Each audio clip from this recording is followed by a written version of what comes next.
Hey, this episode of the Adventist Millennial Podcast is sponsored by The Haystack. The Haystack is a voice for young adults in the Seventh-day Adventist Church that produces articles, music reviews, videos, and more. What's the and more? Well, you'll have to go to their website to find out. thehaystack.org. The Haystack. Life, culture, theology. You guys, I'm back from the brink of death. This horrible illness in which I've suffered a sinus headaches, stuffy nose, and a little bit of a sore throat. I nearly died, and I may still die. But despite all of that, here I am, sounding sick, to bring you your favorite weekly podcast. So today we're going to talk about the evolution of the American ideal in pop culture, specifically sitcoms, and how that relates to what we should be doing as Christians who are inclined to create culture ourselves. So that will be interesting. And then we're going to talk about the hierarchy of sins, because we all know that there's no such thing as a hierarchy of sins, but kind of there is. So let's see about all of that after I have a long coughing fit.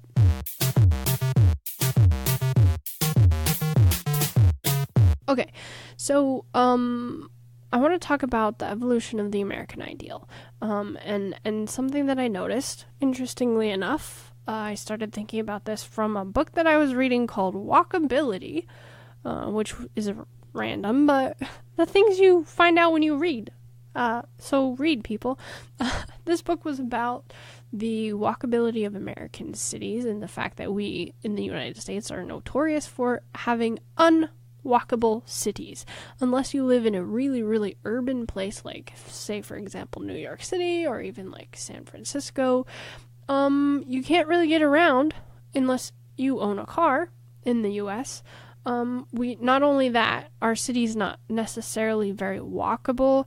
We tend to not have public transport. Anyway, I don't know why I'm giving you a recap of this book. That's not the point. The point is, in this book, the person pointed out a shift in pop culture to reflect what we think of as ideal American life. So the example was, 30, 40 years ago, sitcoms were about suburban families with the white picket fence, and the ideal in American society at that time was you would get a job, you'd start a family, you'd have a house in the suburbs, and you'd live your life like the Brady Bunch or, Dr. Huxtable in the Cosby Show, and hopefully not become a creepy date rapist. But anyway, so the point was, this was the sort of the ideal that sitcoms were modeled after. And then it evolved into kind of the era of Friends, where it became urban living was the hip ideal thing to do. It was a bunch of young 20-somethings living in New York City in very exciting urban life, and the sort of older notion of living in the suburbs was kind of not preferable. And then, then we came to sort of the era of New Girl, where, yes, we're still single adults and living in an urban environment, but now we're a decade older. It's the 30-something singles. And then if you do have families depicted in culture, they have to be like these intersectional families, like Modern Family or whatever, where it's not just the traditional, suburban American family. It has to be the new whatever version of family is, according to Hollywood. So I thought this was interesting. This sort of evolution of the American ideal being depicted in pop culture, and whether pop culture was influencing society or society was dictating what was then reflected in pop culture. That was something I was wondering. And then you could also wonder too, like, is it just this vortex of self-fulfilling prophecy where one confirms the other and it just spirals from there? And then I also noticed, while the depiction of ideal characters has changed, also the level of caricature in comedy has increased, so that it's become more over the top, more outlandish, more absurd, where you have absurd things happening in Andy Griffith, but yet still realistic, versus nowadays you have something like Unbreakable Kimmy Schmidt, where it's just none of this would ever really happen, or Brooklyn Nine-Nine, or whatever. It becomes more and more unrealistic and more absurdist, really.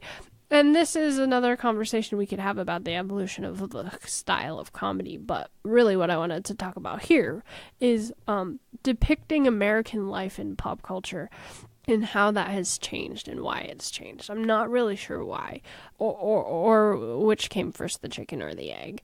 But I was thinking that maybe this is an opportunity for Christianity to insert itself into culture.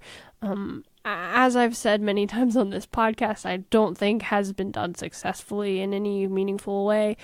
But trying to see if you can influence cultures in society through popular culture as depicted in television and other types of storytelling. So I don't know what this would look like. What do you guys think, all you other creative types out there? I already lectured you on how you need to be out there creating stuff, but how can we, as Christianity, which is now sort of the counterculture, the weird thing is our society has become so secular that if you want to, rebel and be kind of punk, you kind of have to be a little more traditional and Christian in your lifestyle in order to stand out. So maybe we could use that as a way to satirize this upside down sort of direction our society has gone.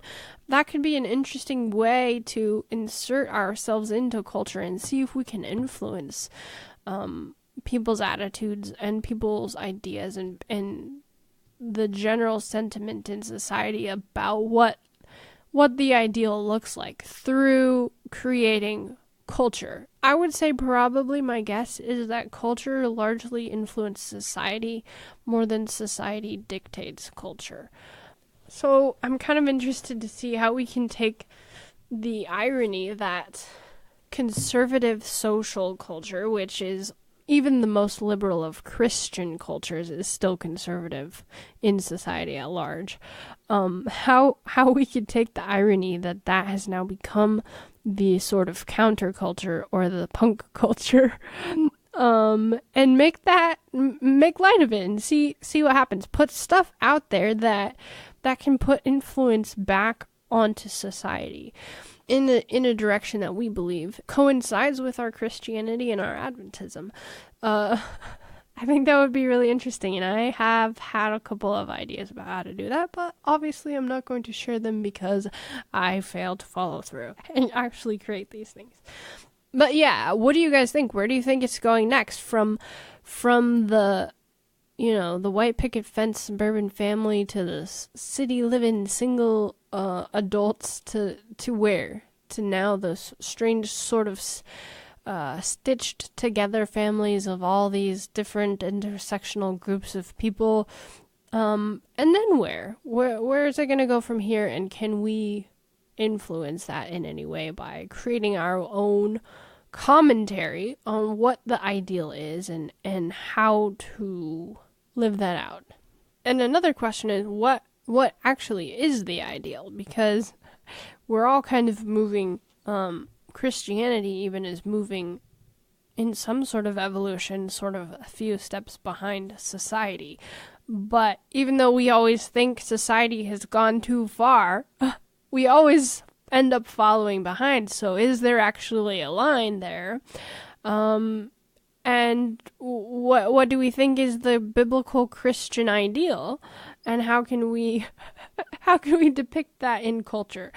I'm really interested in this topic. If anybody has any ideas about it or thoughts or anything, let me know. Send me an email if you have ideas about stories that we could create, if you have ideas about why this is the way it is, if you have ideas about how Christianity has become the counterculture of post-Christian society. Let me know what you think. Send me an email, adventistmillennial@gmail.com. I'm interested to know how you guys look at what we see today. If you just look at any show on TV today compared to 20 years ago, compared to 30 years ago, compared to 50 years ago, how has that impacted the way we live our lives because of what we see on TV and in pop culture? And can we reverse engineer to say things that we believe and identify with a little bit more strongly than just what we see coming out of, secular Hollywood? Okay, now let's talk about the hierarchy of sins. This is something that I've had comments from some of you about. The fact that while we in Adventism like to say that there's no hierarchy of sins, there kind of is. We like to say all sins are bad. God dislikes all sins equally. But actually some are really, really bad and some are just kind of bad. Like, for example, we like to point out the fact that, pride or gossip or whatever, all these sins that we all do but we don't really talk about, do we really think that those are as bad as, murdering someone or even like stealing is probably worse than gossiping? All the sins that we do, of course, are not as bad as the rest. And we like to say, or I've heard said oftentimes, that we should not create this hierarchy where some things are worse than others. Everything is equally bad and you should be equally ashamed if you do any of them. And whatever the sin that's in your life is, you should be equally desperate to rid yourself of it, because a sin is a sin is a sin and they're all equally offensive to God. But I think this is a problem because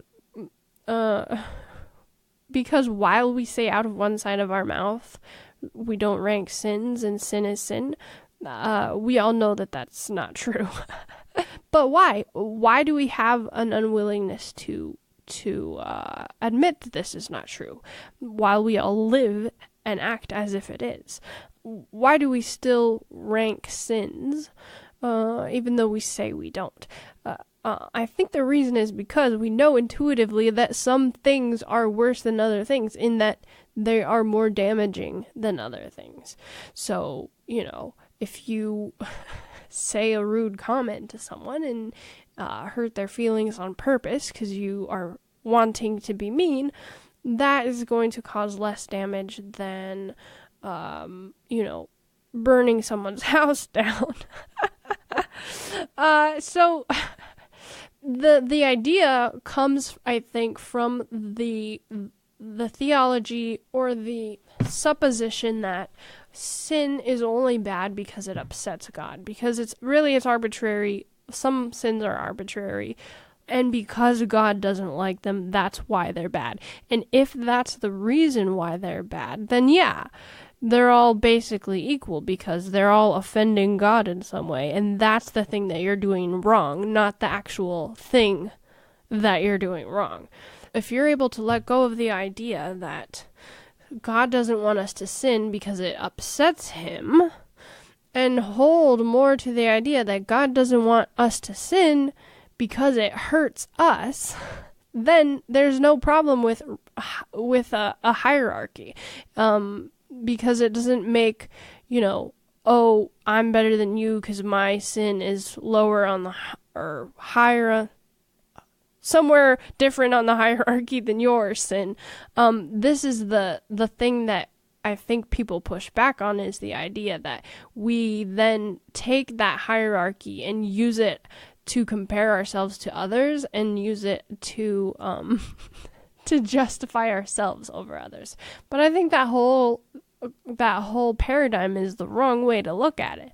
The cognitive dissonance that we're creating by saying all sin is equally bad because God is equally upset by all sin while acting out the fact that we know if I hit this guy to death with the tire iron in my car because I'm mad at him, that's actually worse than if I just say something snide to him and walk away.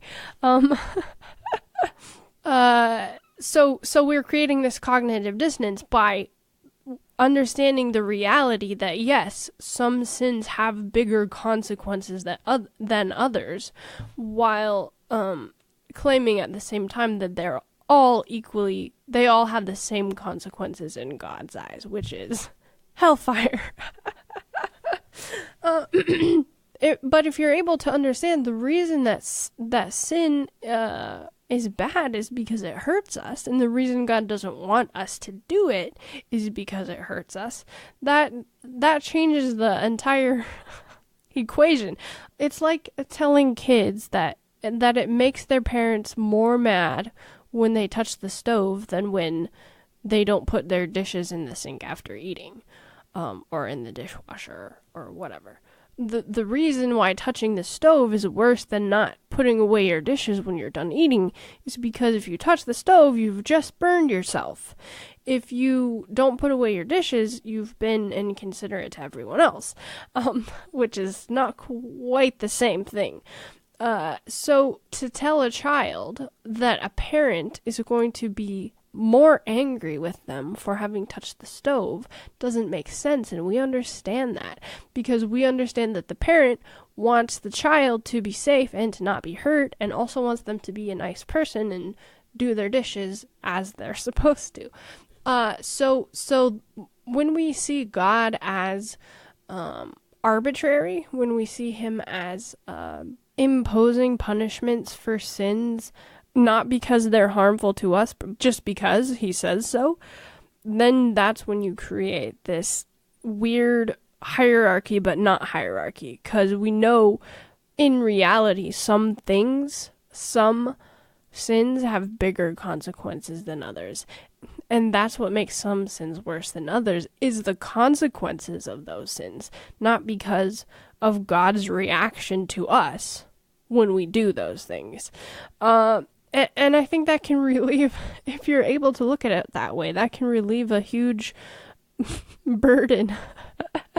And it also, in a mature attitude, assuages the inclination that we all have, the selfish inclination to compare ourselves to other people. Because if you realize the reason you don't want to sin is because of the damage you're doing to yourself and to other people, you're not going to go and compare yourself to say, if you truly love other people, you're not going to say, oh, well, my sin is not as big a consequence as yours, therefore, ha ha ha.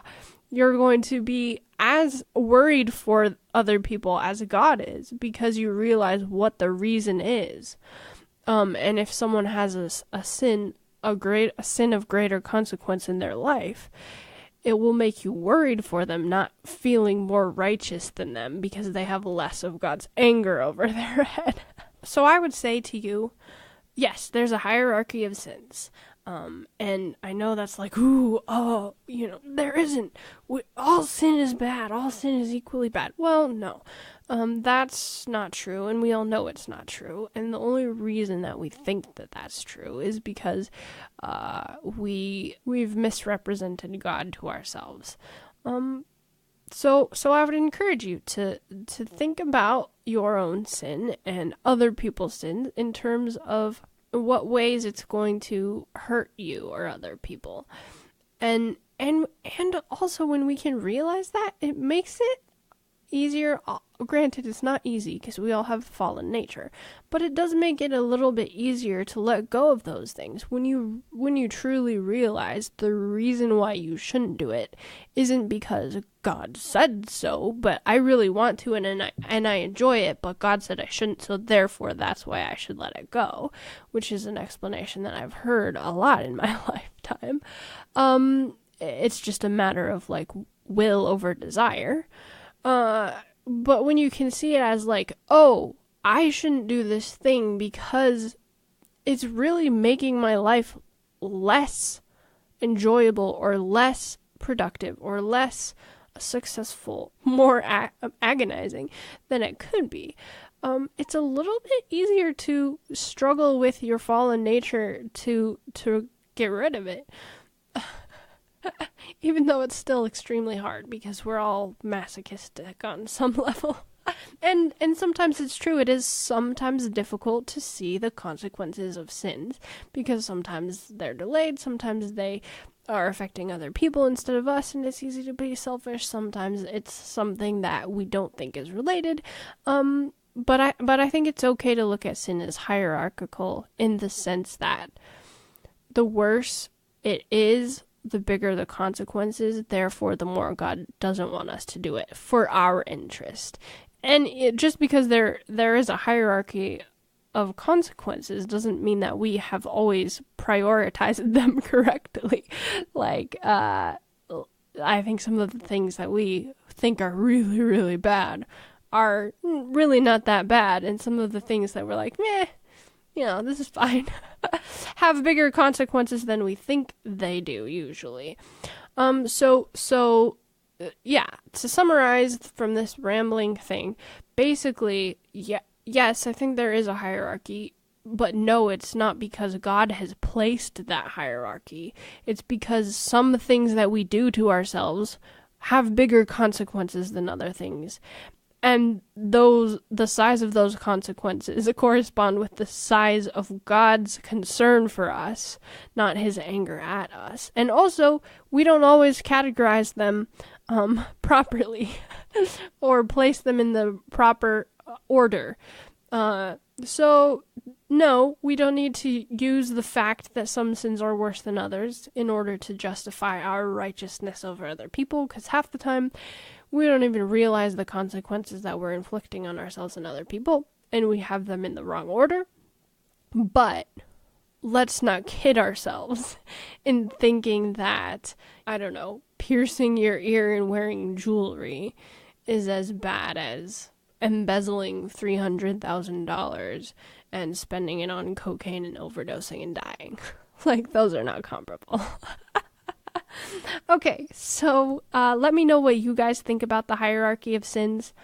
I know a lot of people dislike the fact that we have this contradictory attitude, but do you not like it because you don't like the hierarchy? Or do you not like it because of the way that we've misconstrued what the hierarchy is and misplaced our sins always at the very top of the hierarchy? Would the bad sins be at the top or the less bad sins be at the bottom?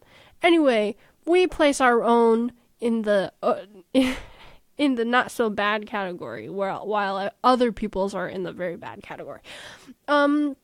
Okay, so let me know what you guys think. Send me an email at adventistmillennial@gmail.com, or tweet me, or send me a message on Facebook or Instagram at SDA Millennial. You can also come over to the Slack space, don't forget, Adventist Millennials, and talk about the things that you are thinking about, and the consequences of your sins. Okay, have a great weekend, and next week, I'll give you a little teaser. We have an amazing interview, so see you back here then.